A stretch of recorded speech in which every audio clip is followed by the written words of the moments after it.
Hello, and welcome to the California Tiki podcast, where we explore America's mid century fascination with Polynesian idols, pineapple cocktails, and coconut palm trees.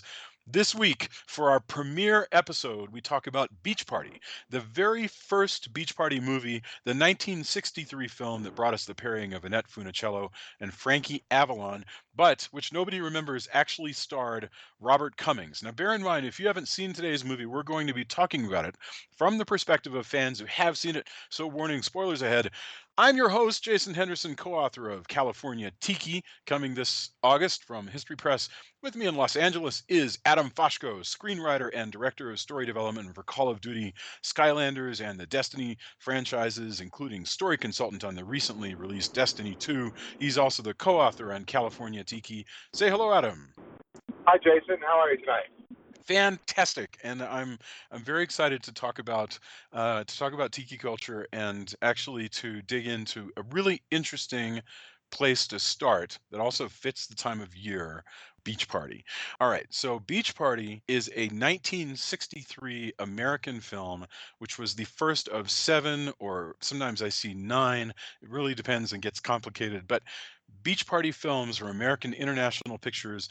These movies were aimed at teens, and it essentially created the beach party genre. So I wanted to get your first thoughts on what we're doing here, and particularly, I don't know if you'd watched it in a long time, what you thought of Beach Party. I did. In fact, I rewatched it fairly recently, and if it makes any real difference, I'm actually standing here looking at a beach because I am in Southern California.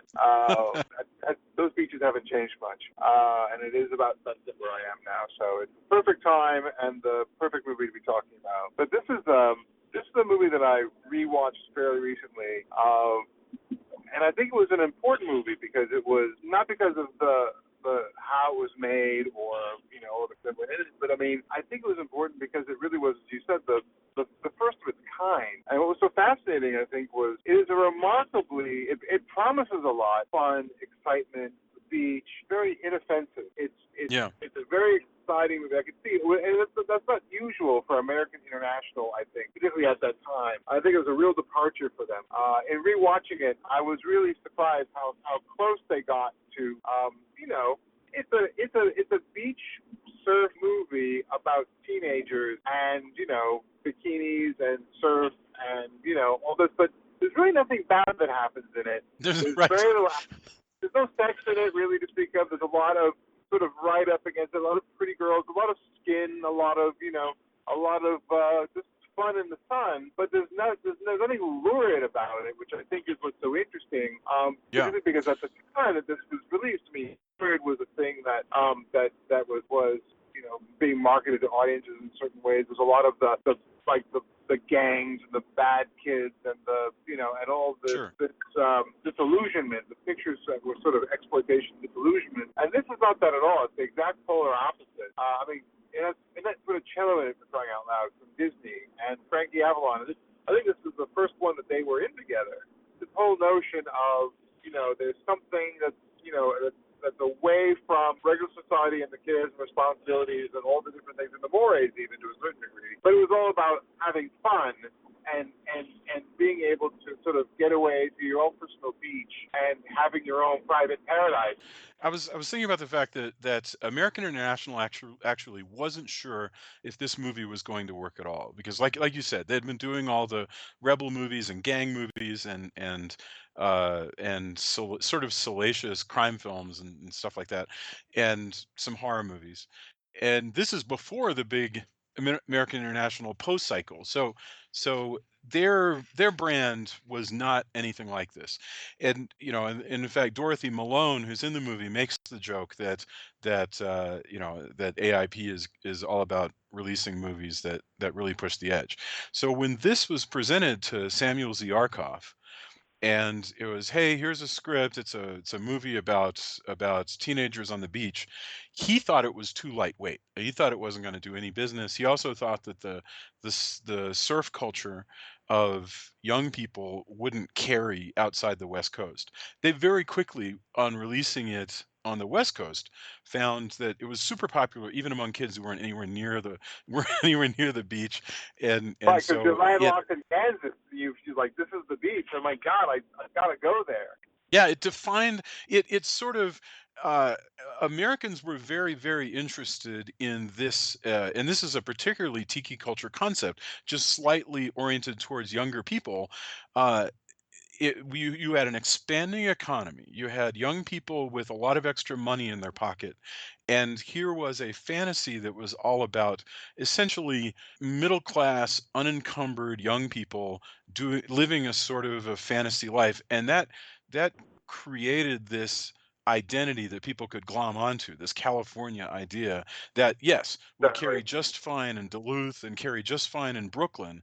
It didn't matter. And just think of it, Adam, if Beach Party hadn't done well, if this had been, because what did you add before? You had like Gidget, which is a very particular kind of surf movie that is not like this. It's not a party film, and that series really didn't follow the surf thing after the first one.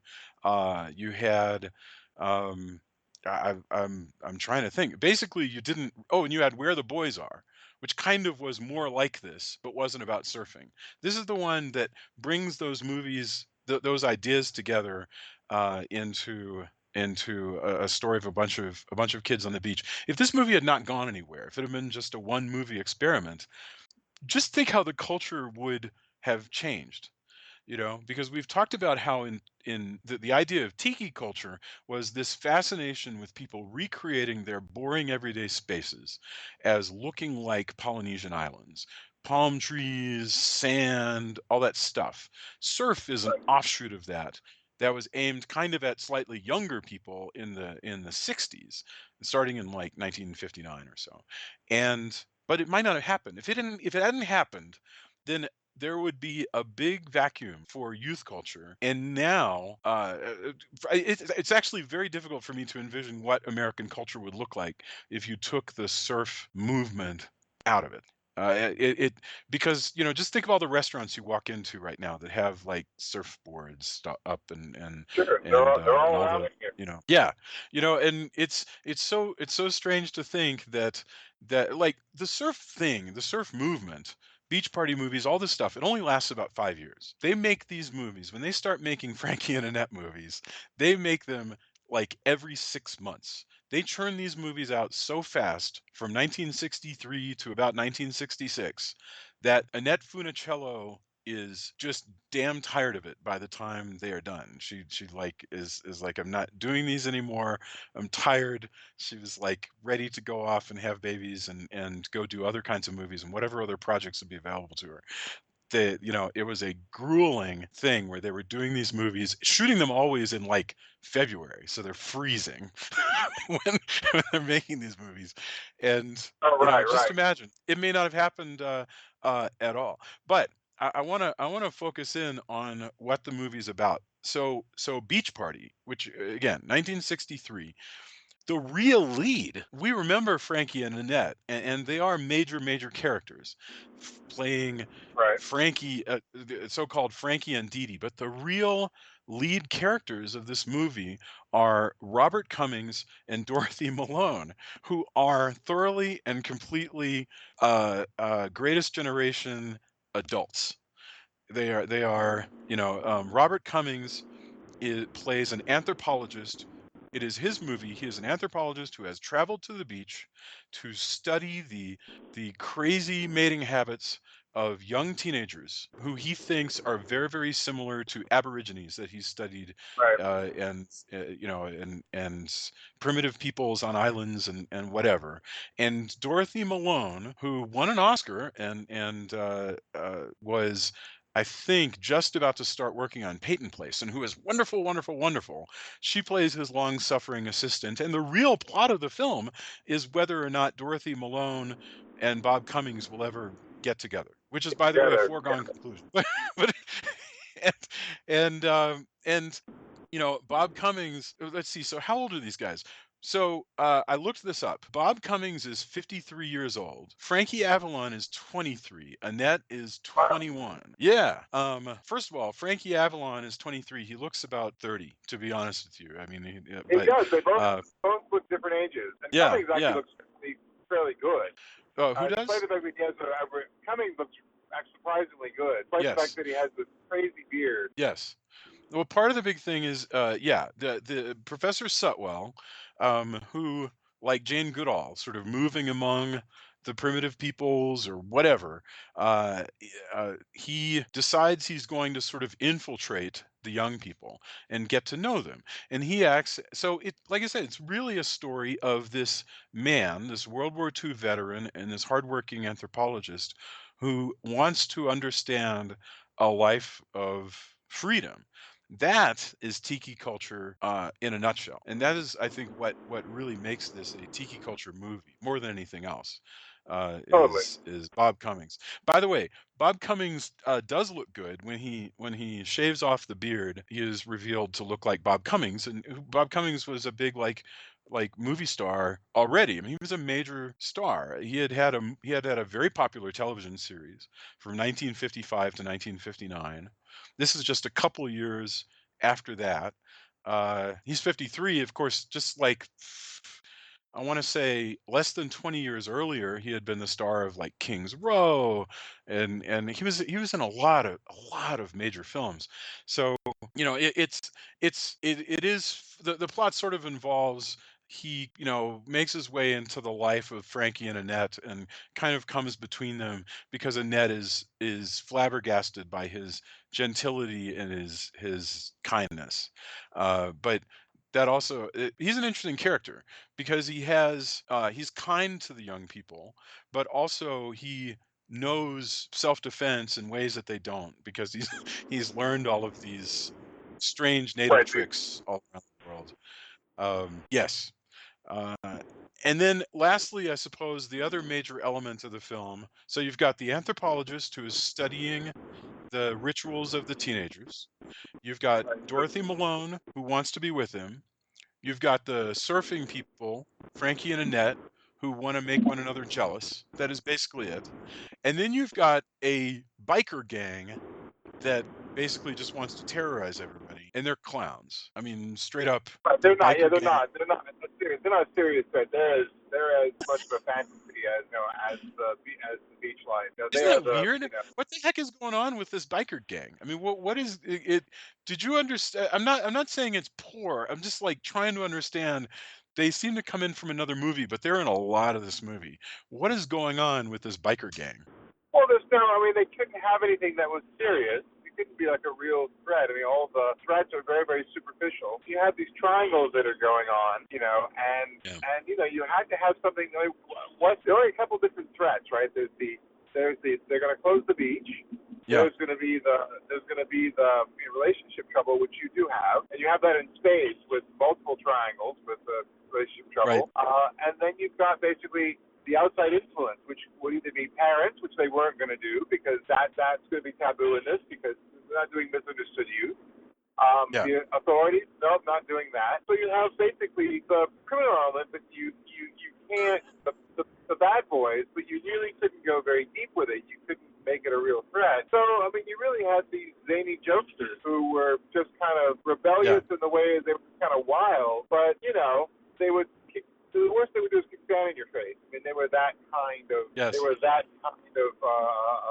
outlaw. But I mean, that's just I think that's just meant to the caricature of it is meant to be the lightest of threats, to add a little heat to it because it gives Rob Cummings something to do and to protect Annette against, and and make him attractive to her. Also, she wants to kind of settle down, and that's what she's sort of stating in the beginning. She'd like to be a wife, which is very counter to Yeah. sort of the idea of the beach movie. But and he is a serious person. Yes. And whatever else. I mean, that Frankie just wants to be alone with her in the house when we start the movie. And she Frankie wants to have wants sex something with else. Annette. I find it fascinating how much the movie is abundantly clear that Frankie's whole thesis for the summer is that he wants to have sex with Annette, and he can't seem to close that sale because Annette is always smarter than him, and she's Well, yeah, holding she out invites the entire sex. gang to like stay in the house where he has set it up, and everybody's there, and there's suddenly like 10 girls and like 8 guys, and suddenly there's this, but I think part of it is like that she recognizes that he's not really serious. Yeah. Yeah. I should mention that Robert Cummings. One thing I remembered really clearly. I couldn't find much on this online, but Robert Cummings is in great shape, and that there's this joke in there where somebody says, you're quite spry for your age, or whatever they'll they say. But he's 53, which is not so old. But the point is, he's running around with a bunch of teenagers essentially. And Dorothy Malone says, "Oh, he takes vitamins," and that is actually an in joke because Robert Cummings was well known as one of the biggest health nuts in Hollywood. He was, he was a big exerciser, and he was very big on supplements. He was a big preacher of taking all. I have no idea what he was taking, but he was taking all kinds of like vitamin supplements and stuff like that. Back And I'm then, who telling you, I knows, remember. right? Yeah, well, true, because this is the '60s. But I remember in the late '80s, whenever Robert Cummings died. Let's see, when did Robert Cummings die? Hang on. Because I think he died finally in the '80s. He died in 1990. Good God. So yes, Wow. he was 80. He was 80 years old. But what was interesting is I remember in the mid '80s, Robert Cummings, who still looked fantastic, said, "Yeah, people used to make fun of me for taking all of these vitamin supplements, but they're all dead." And I Wow, loved that's a that. quote. Yeah, yeah. He's This is a very interesting guy, by the way. Robert Cummings was a flight instructor in World War II, just like his character in Beach Party. I have no idea. I mean, I assume that they made that character that way because of Robert Cummings. He was he was related to I think Orville Wright, who taught him to fly, which is really Really, strange. Godfather really. Orville Wright was his godfather. Yes, he flew solo for the first time in 1927, and then started giving flying classes. That's And so when he really was in amazing. the Army Air Corps, isn't it? so, so this is a very fascinating guy. Anyway, it is very he does dominate the film, and that's why they made this choice. They're hedging their bets in a sense because American International is like, we're going to make a movie that's going to focus heavily on this youth culture, but our way in is going to be this 53-year-old man who in a sense like us gets an opportunity to escape. He has an excuse, it's his profession, Right. but he gets an opportunity to escape into their lifestyle. But that's our way in. After this film, there are no more adults. After this film, you are firmly going to be resting on Frankie and Annette's shoulders. After this, the only adults will be people like Mickey Rooney playing a concert promoter or something like that. And you won't. You'll no longer really particularly follow them. You might follow them You'll for a scene. firmly be you'll firmly be in their world, Yes. and this is really Yes. the entree into their world. But they had their star when they started with Robert Yes. Cummings, and then it diegetically they were sort of whether it was for adults or for the younger generation, it was walking us into that world, with enough of the promise of youth culture and sex and the endless party and whatever else. And it's interesting that Robert Cummings is on the same sort of tiki quest, right? The Yes. idea of escape and of digging into this world as I guess the moviegoer must have been seeing this movie, and then it caught on. And what's so interesting is Yes. that I think people still see these movies and movies like them for for that same sort of thing, the idea of escape. But I mean, it's interesting that I halfway wonder if these movies didn't exist back then, if we hadn't been introduced to them, and subsequent generations like ours that didn't really see them exactly when they came out, but we saw them years later, and that held up this ideal. We were on that same journey that by seeing this picture and then other ones, whether not just these kind of movies, or the genre, but also the tiki culture would have been the same, just in its resurgence. Because Yes. we're also, I think, influenced by a lot of this as well. We didn't see it all in the same order as the generations before us, but there's still this great sense of, when you talk to people, they know about these movies, and there's the the idea of just wanting to go hang out on Yeah. the beach and to have the endless party and all that. And that all kind of comes from, I mean, there are no stakes in this. I mean, the worst that happens is, and that's a little missed, and Frankie's a little put out. And Maury Amsterdam Right. is there for whatever reason that Maury Amsterdam is there, which again makes me laugh because Oh it's yeah, Maury Amsterdam. Maury Amsterdam. He runs a tiki bar. It's not called a tiki bar. It's just a bar. But I mean, you Right. have the masks. You have the sort of one major element of tiki is because it's very very white suburban middle class Eurocentric in a sense as far as ethnically, then everything that is Eastern is extremely exotic, and so they've got all these, fake Asian masks, and yeah, they've got the palm trees and the straw hats and stuff like that in that bar that Mari Amsterdam is hanging out in, and he's reciting beat poetry, and Mari Amsterdam is essentially an alter ego for Robert Cummings. Because, and for the listener, if you're not familiar, Mari Amsterdam is the guy who played one of the writers on the Dick Van Dyke Show. So Completely. he's been around, yeah, forever.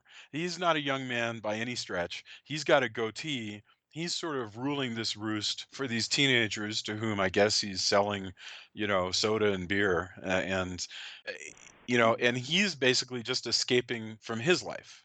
This is Right, a he's weird life escaping in for a his own man way. who's, Completely, yeah, and the whole thing is like the escapist culture. But when you think of Maury Amsterdam, when we think of Maury Amsterdam as Dick Van Dyke to the other shows that he was in, but really he's a character actor who looks completely different in this with the goatee and everything else, and he just looks like a guy who is now hiding on the beach and has basically bought his island and is basically bought this is the place he works, and he does this because he just wanted. You could picture that the guy who was in Dick Van Dyke, taking the money from the show that he was on and just saying, I'm going to go live on the West Coast. And there was a move from the East Coast to the West Coast, by the way. So I could see him at that time making that move in television from east to west and saying, you know what, I'm going to now my dream is to open up this place on the beach.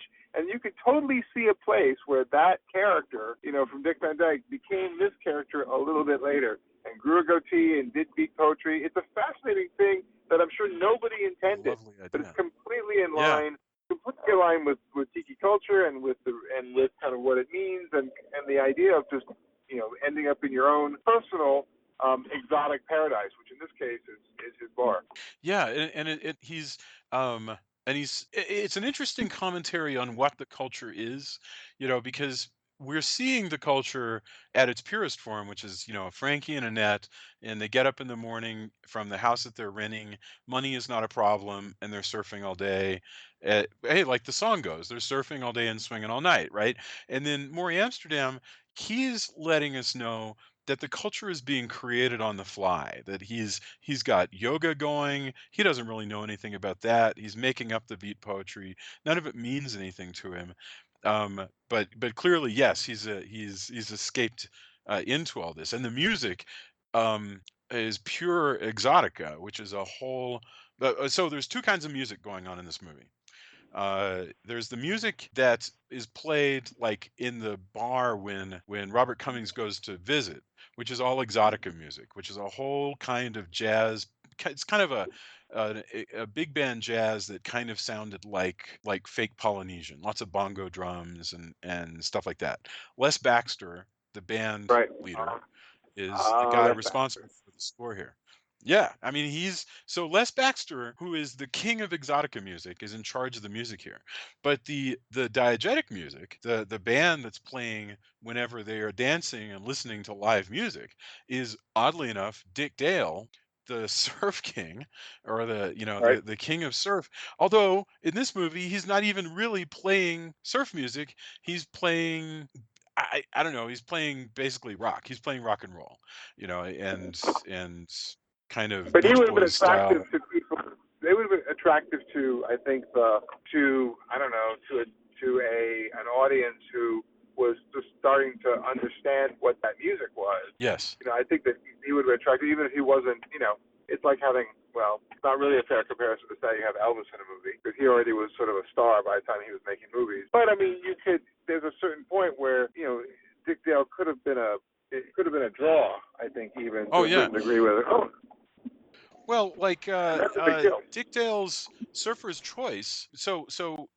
Dick Dale's LP Surfer's Choice, which was, I'm looking to make sure. Yes, Surfer's Choice came out in 1962, so it comes out really just before this movie comes out. It includes Miserlou, which is a big, big, massive hit. Having said that, this album only gets up to like 59. So surf music hasn't quite hit that moment where it's literally everywhere. But Miserlou is a well-known piece. But what's funny is the music that he's playing in this movie, yeah, as you said, it's a movie that's sort of more palatable. Plus, they kind of need to be dancing to faster rock and roll Right, kind of it needs to be songs. more energetic. Yeah. Yeah, yeah. Because what is he Well, gonna yeah, do? it's Be funny. playing? I mean, Miserlou is a fast song, but you can't dance to it. It was more for, I mean, or you would, but it's not that interesting on film.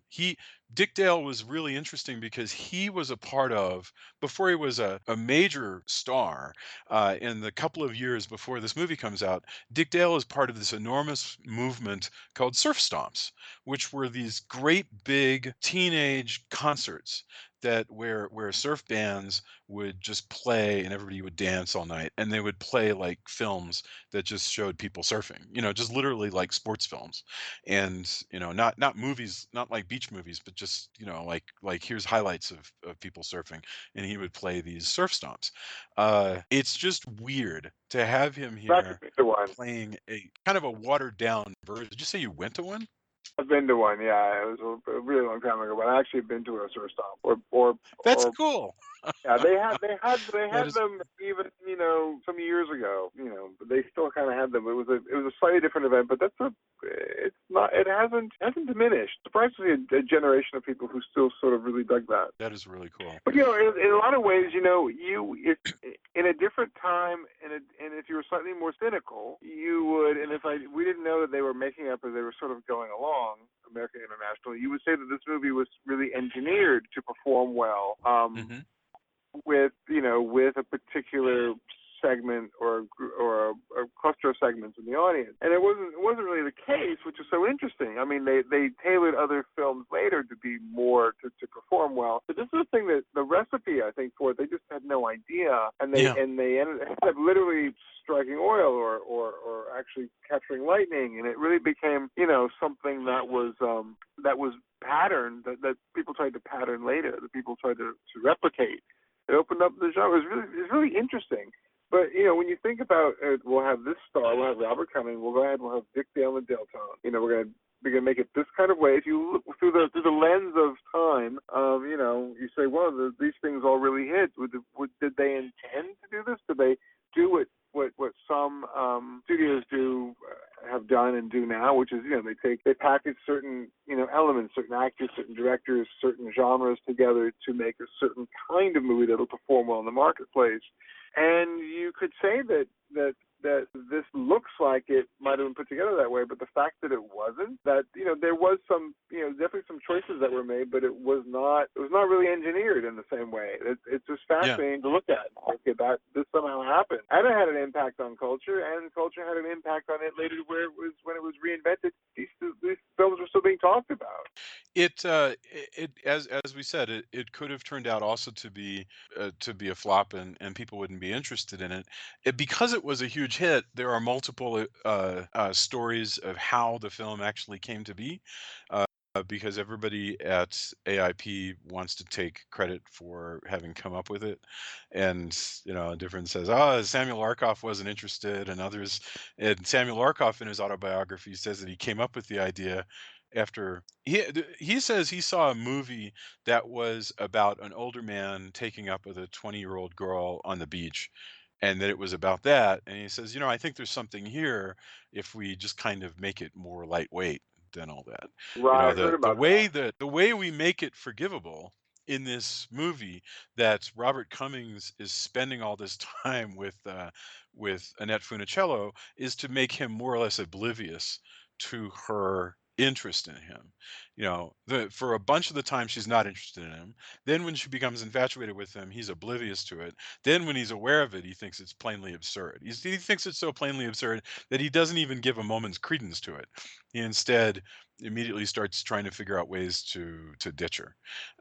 Right. And It makes him sort of not creepy, which is great. Right, right, because it would be you can it is totally plausible to imagine like a Dudley Moore kind of scenario where he becomes obsessed with Annette Funicello, but somehow Sure. it's forgivable because Dudley Moore is such a dweeb.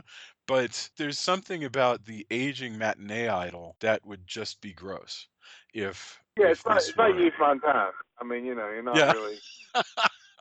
So yeah, I think that's handled really well. Incidentally, the part of the Maury Amsterdam part, because I don't know if on this podcast we're ever going to do any others of the beach movies, but Maury Amsterdam, his part will be taken up in later films, basically by Don Rickles. Don Rickles basically will do this over and over again, where Which is he becomes it's another kind of commentary when you think about it. And I love Don Rickles yeah in a lot of ways, but but Don Rickles always has from Crap Game, and Kelly's Heroes to he acted well into his older years and was just great. But yeah there is a certain attitude and a cynicism that he sort of had. He was a famous insult comic. yeah He reflected. He definitely reflected an American style and a sensibility, and I think it's interesting that it kind of went from Maury Amsterdam to kind of burying the needle, really burying the yeah. needle with him. Like we're going to double down on him, and and I love him, but it's an interesting choice. Well, he takes the air out of whatever it is. By having Don Rickles around, if things start to get heavy, Don Rickles is an insult comic, and I remember there's one of the movies where Don Rickles does a whole routine about how old Frankie Avalon looks. I mentioned it earlier that Frankie Avalon looks a lot older than 23. There's a whole thing in one of them where he keeps calling Frankie Avalon 30. and it's and it's great. It's really neat. I wonder, is it possible that it's not even true that Frankie Avalon is older than that? Do we have the wrong age? Because this guy does not look 23. That No, is he that is doesn't. blowing my He doesn't. mind. Neither one of them look Yeah. as Well, you would say. They're both great looking, but no. yeah. It's possible that people just aged faster. Uh, I should mention that Dwayne Hickman, who played the like young sidekick nephew in the Bob Cummings program, will show up as sort of the alternating lead in these movies. Whenever Frankie is like double Okay, booked, yeah. then Dwayne Hickman would be the basically the male lead, and sometimes he would be second banana to Frankie Avalon, but in some of the movies he's just the guy, and uh, that was pretty cool. And then he went off and did Dobie Gillis. So there you go. It Right. is just remarkable to me that this. Go ahead. No, particularly Dobie Gillis. Whenever you think of Maury Amsterdam taking over the bartender role in this, or starring the bartender role in this picture, Mhm. you think of Dobie Gillis, also wearing a goatee, or rather, That's right. Um, Bob Denver Yeah. wearing a goatee, and Dobie Gillis as Maynard G. Krebs, and you're going, God, he's just not the same character, but there is sort of this interesting vein of similarity. Yeah, and actually, Bob Denver plays a role very similar to Maynard G. Krebs in 1960. I think it's 64. It's really shortly after Beach Party, so it depends on what part of the year Beach Party came out in. But there is this other movie called For Those Who Think Young, which was quickly rushed out. Wow. It's not American International Pictures. It's another picture, but Bob Denver plays the sort of surf king in that film. And I had my dates wrong in Dobie Gillis. Dobie Gillis went from 1959 to 1963. So in fact, Dobie Gillis was just ending when this movie came out, and that explains why Bob Denver was so available for those who think young. Let me ask you, Um, was Dr. Goldfoot in the Bikini Machine? Was that American International? Oh yes, absolutely. That one, that's Vincent Price and Frankie, and I think Dwayne Hickman, right? I think. And yeah, and that is part of this cycle of surf pictures, and that's why it gets difficult to count how many surf pictures are, because you have to answer the weird question of whether Dr. Goldfoot counts. Uh, Right. and because It's not immediately a surf picture, at least at first blush. Doctor Doctor Goldfoot in the Bikini Machine, yeah, and it has Frankie and Dwayne playing essentially their characters from Ski Party, which is I mean literally the same names that they played in the characters of Ski Yeah. Party, although they're apparently different characters. Ski Party is yet another one of these beach party movies, except for that they have different names from what they have on the beach parties, and it takes place at a ski resort. That, by the way, is a crazy film. That one is basically a ripoff of Some Like It Hot, where Frankie Right. Avalon and I Dwayne remember Hickman this. decide that they want to go skiing. The only way they can go is if they weasel their way into the girls' ski trip, but to do so, follow me here. They have to pretend to be women. Uh, Where Uh-huh. and but, they're in love, let's see, I think that Frankie's in love with, like, Barbara Feldman, I think, and so Sure. and but she it but there's lots of, like, gay panic or, like, subtle gay humor, all depending on how you wanna view that film, but, yeah, that's definitely a really interesting, film to watch. Ski Party, yeah. Some Like It Hot starring Frankie Avalon, essentially. Oh my God. Uh, That's what I got. yeah, and yeah, this is a major spoiler, but Vincent Price shows up at the end of this movie of Beach Party, just to say a couple lines, and really just to act as a few moments of advertisement for the Edgar Allan Poe pictures that Vincent Price was sort of starting up, also at American It, International Pictures. Hit the pendulum, maybe? Hitting the pendulum, yeah. Yeah, that's why the lines that he says, whatever stupid little poem he reads, are essentially, a little ad for Pit and the Pendulum. It's weird. I love it. Yeah. So it looks like, yeah, Frankie and Dwayne. Yeah, I was just trying to check on who was in Dr. Goldfoot in the Bikini Machine. The weird thing is, I could swear that in the next one, Dr. Goldfoot and the Girl Bombs, that it Right. was not Frankie. That one of them is No. missing. One of them is missing in Yeah. that. I don't know which one it is now. 'Cause I remember seeing that movie. Uh, I really do. They're girl bombs, so they're basically fembots. Right. Yeah, It was pre Fembot. those are crazy movies. That was Well, what anyway, Austin Powers was trading off of Once Upon a Time. You know, it yeah. wasn't quite like having Boris Karloff in The Ghost in the Invisible Bikini. So now we're really getting off on a whole series of tangents. Oh my But god. Yeah. Well, you did the episode of the Castle of Horror podcast with us on yes, Ghost in the Invisible Bikini, didn't you? Oh I my I god, and did. Eric Von Zipper's in that one too. The That's Freddie right. Harvey Lembeck, who by the way is in this movie 40 years old. So you have to remember that this is a 40-year-old man wandering around with as a clown on a motorcycle among all these teenagers. Have you It's been to just LA? Have you been here? Have you been here? Have you been to the beach? Have you been to Venice Beach? Go on. yeah, it doesn't surprise me now, but that's yeah, Harvey Lembeck is pretty cool. But anyway, he shows up again, with the same sort of broad humor, the same stupid sound effects, all of that stuff. That was a fun episode of Castle of Horror. Anyway, we should probably wrap this up.